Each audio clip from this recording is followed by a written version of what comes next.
Hi everyone, and thank you for coming to my channel. If you are new here, I am sharing botanical watercolor painting video, and basically I'm sharing shorter versions of full step-by-step classes I teach on Patreon. So we were painting tulips and the first tulip is already done, and if you would like to see how I painted the first tulip you can see on my paper, then I will provide you with the link down below in the description box. And so now we're painting the second tulip of my duo, and it's a little bit more complicated than it was the first one. It has more layers and more colors. So the first color was permanent rose with a little bit of quinacridone gold to give the peachy color. Second pink was permanent rose, quinacridone gold, but adding a little bit neutral tint to create this pink shadow color. Then we have quinacridone gold just as our yellow, and to create the orange color I'm adding permanent rose into my quinacridone gold. Also need a little bit of green, which is made out of Artlist and Fallow blue, which gives this very beautifully fresh green. So I usually start with white on wet, and this particular flower will have more layers of white on wet than I normally do, but because it has so many different colors that are layered very seamlessly into each other, and to create those very smooth transitions and clean colors, it's better to do in separate white on wet layers. So the first layer is I apply my pink color and pink shadow color. The sky's just as blue. It's as if I'm stuck in yesterday when I'm thinking of you. 'Cause when you have your morning coffee, I'm turning out the lights so I could dream. And when you smile through the screen, I wish you could be with me. So I lay my head to rest when the sun is rising. I'll start a brand new day when the moon is shining. I long to be with you in all the places you have been.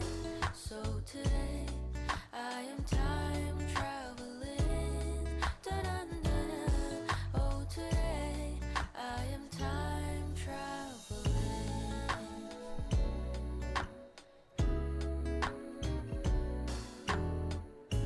And every time that you are closing your eyes, I will be beside you, and my heart will glide across the miles to fly right to you. 'Cause when I dive into the traffic, the echo of your voice is all I hear. I'm never tired of your laughing so far, but ever so near.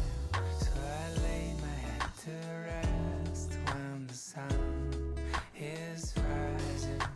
I start a brand new day when the moon is shining. I long to be with you in all the places you have been. So today I am time traveling. So today I am time traveling.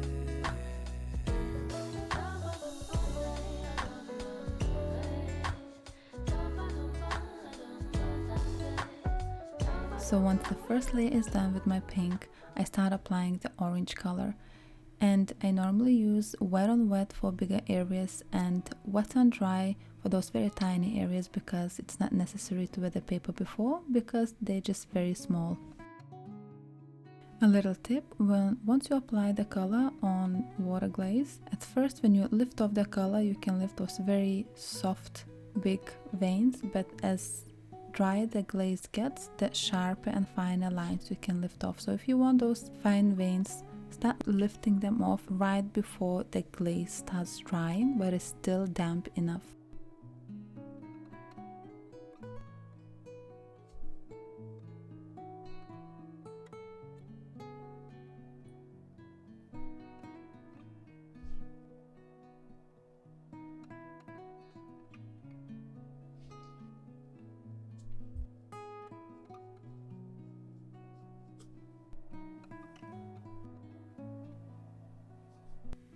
For the main petal, before I apply my orange color, I had to apply a little bit more gray with neutral tint, because looking through that green and orange color, the petal isn't completely white and it needed a little bit more shadow color. So once that layer is gonna dry, I'm gonna apply the orange and yellow colors.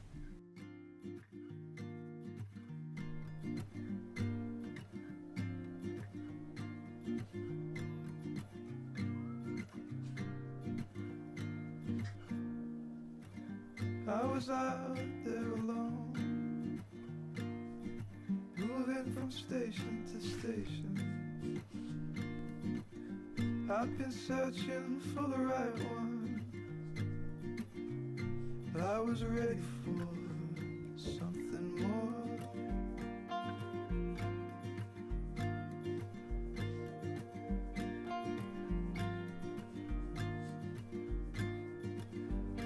My perfect love, you were out there going solo.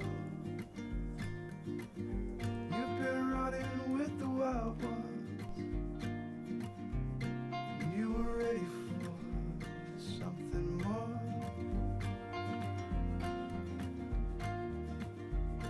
Something more.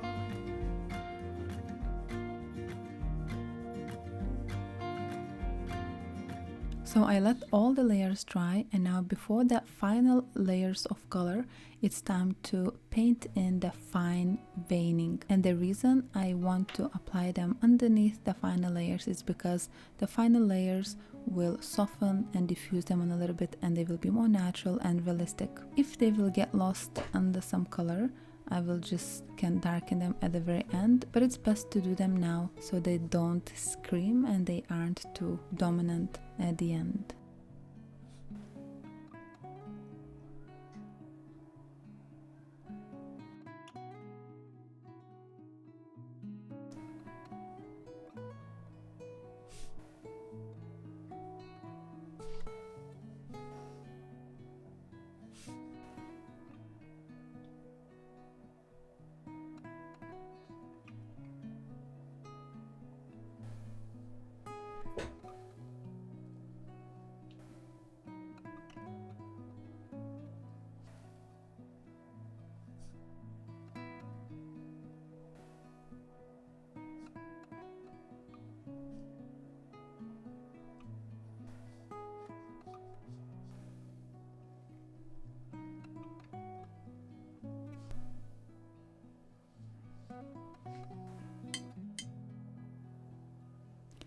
So final wet on wet layer is where I apply my green color.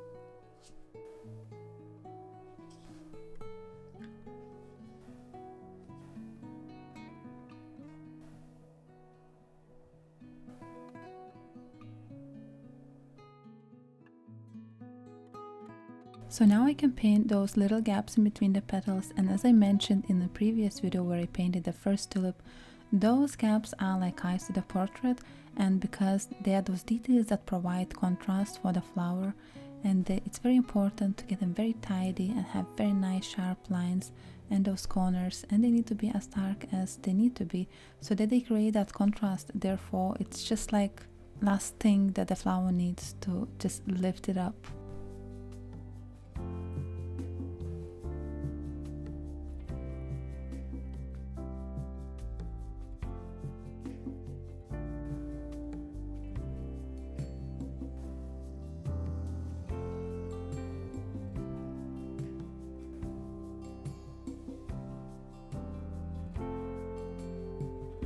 So final step for the flower head before starting to paint the stem is a little bit of dry brush. I normally dry brush quite a lot. This flower didn't require too much dry brush because we had lots of wet on wet and therefore glazes are very smooth already. But I'm gonna use this dry brush to apply a little bit more detail, sharpen the lines, darken the darkest parts and paint in few veins where it got lost underneath the color. And then once it's done, we can paint in the stem.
So for the stem color, it's important I'm using the same colors that I did on my first tulip, and those were Arlene Yellow, Quinacridone Gold to give a little bit more warmth, then adding Fallow Blue, which gives very nice fresh looking green, and if you add a little bit of Permanent Rose or any other red into your green, it just makes it a little bit more natural and close to nature.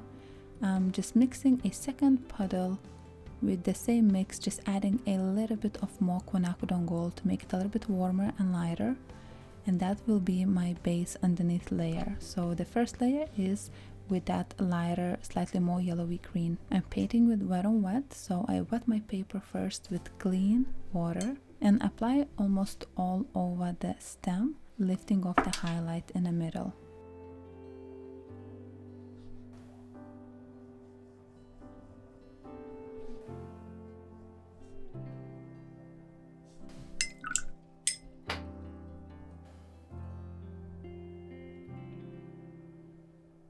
Once the glaze is still wet, I can add a little bit of my dark green onto the shadow part on the right hand side.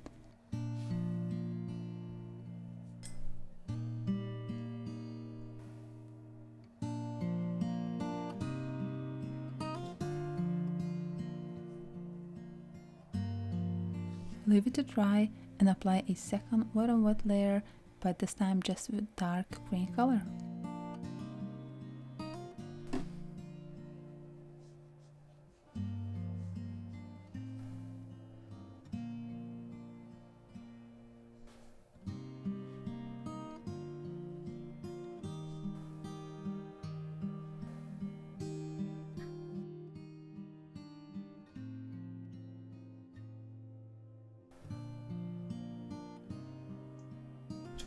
Final step, a little bit of dry brush to smooth the surface out and darken the darks, and just make that stem a little bit more saturated, smooth and tidy.